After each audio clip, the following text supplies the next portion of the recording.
हिमाचल प्रदेश की वर्तमान सुखविंदर सिंह सुक्खू सरकार के एक के बाद एक निर्णय खुद सरकार के लिए सिरदर्द बनते जा रहे हैं। अभी टॉयलेट टैक्स का मामला पूरी तरह से खत्म भी नहीं हुआ कि बीते 15 अक्टूबर को एचआरटीसी की ओर से जारी की गई अधिसूचना सरकार के लिए आफत बन गई है।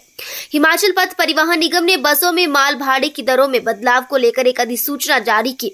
इस अधिसूचना में कमर्शियल सामान पर माल भाड़े की दरों में कुछ तब्दीली की गई थी। प्रदेश में बस यात्रा के दौरान माल भाड़े की दरें बदलने की सूचना फैली तो परिवहन निगम की ओर से क्लैरिफिकेशन भी सामने आई, जिसमें कहा गया कि केवल कुछ कमर्शियल वस्तुओं के भाड़े में तब्दीली की गई है। साथ ही स्पष्ट किया गया है कि एचआरटीसी की बसों में कोई भी यात्री 30 किलो तक घरेलू सामान अपने साथ मुफ्त में ले जा सकता है।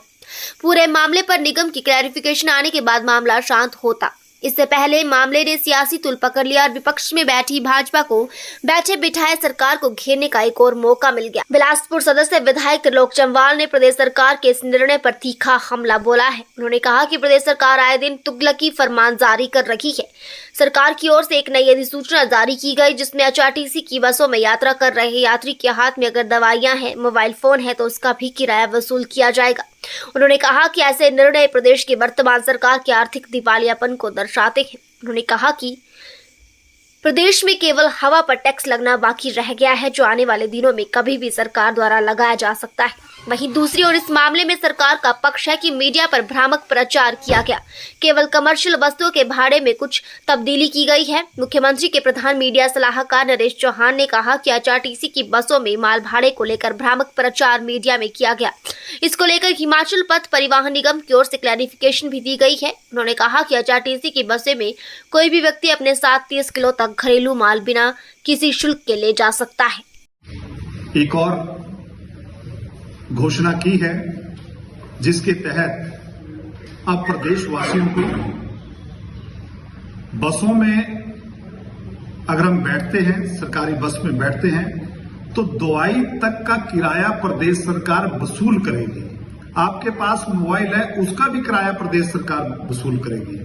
आपके पास खाली बैग है, उसका भी प्रदेश सरकार किराया वसूल करेगी। वर्तमान प्रदेश सरकार के ऐसे तुगलकी फरमान प्रदेश सरकार के दिवालियापन को दर्शाते हैं। आज ये जो प्रदेश सरकार ने एक नोटिफिकेशन निकाली कि गांव का कोई भी व्यक्ति अगर सरकारी बस में सफर करता है और उसके हाथ में एक खाली बैग है, उसको उसका भी किराया देना पड़ेगा। उसके हाथ में अगर कोई दवाई है, दवाई का छोटा बॉक्स है, उसका भी देना पड़ेगा। उसके पास पर्स है, उसका भी देना पड़ेगा। माताओं बहनों के पास अगर पर्स है, उसका भी किराया देना पड़ेगा। अब आप समझ सकते हैं कि प्रदेश सरकार की वर्तमान आर्थिक स्थिति क्या है।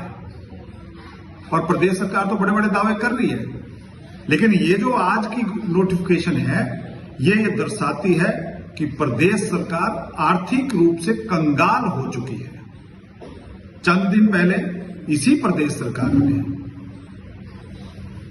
जो हमारा घरों में पानी आता है, उसके ऊपर प्रति माह 110 रुपए किराया वसूल करने का भी एक नोटिफिकेशन जारी की है।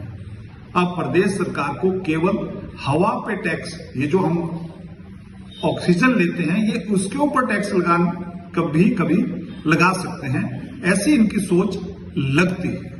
पहले इंस्टीट्यूशन बंद किए, अब स्कूल बंद किए। मेरे विधानसभा में लगभग 8-10 स्कूल बंद कर दिए।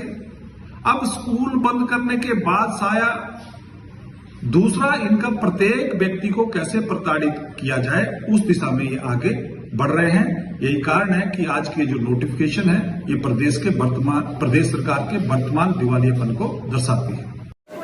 देखिए, ये गलत प्रचार हो रहा है। इसको लेके एचआरटीसी प्रबंधन ने अपना नोटिफिकेशन भेजा है, क्लैरिफिकेशन भेजी है। ये बिल्कुल गलत है। ऐसी कोई भी चेंजेस नहीं हुई है। आप ये समझें कि जो भी यात्री जाता है, एचआरटीसी की सेवा लेता है, 30 किलो जो है अपने साथ फ्री में ले जा सकता है। उसका घरेलू सामान है या कोई भी उसका बिलोंगिंग्स है, 30 किलो तक फ्री है। लेकिन जो कमर्शियल्स हैं, अगर कोई कमर्शियल चीज़ें ट्रांसपोर्ट में अपने साथ ले जाता है, उसमें थोड़ी बहुत चेंजेस की है। लेकिन ये पूरी तरह से गलत प्रचार था और उन्होंने इसकी क्लैरिफिकेशन भी दी है कि ऐसा कोई चेंजेस नहीं हुआ है। 30 किलो तक का जो सामान है, यात्री अपने साथ बिना टिकट के फ्री ले जा सकते हैं।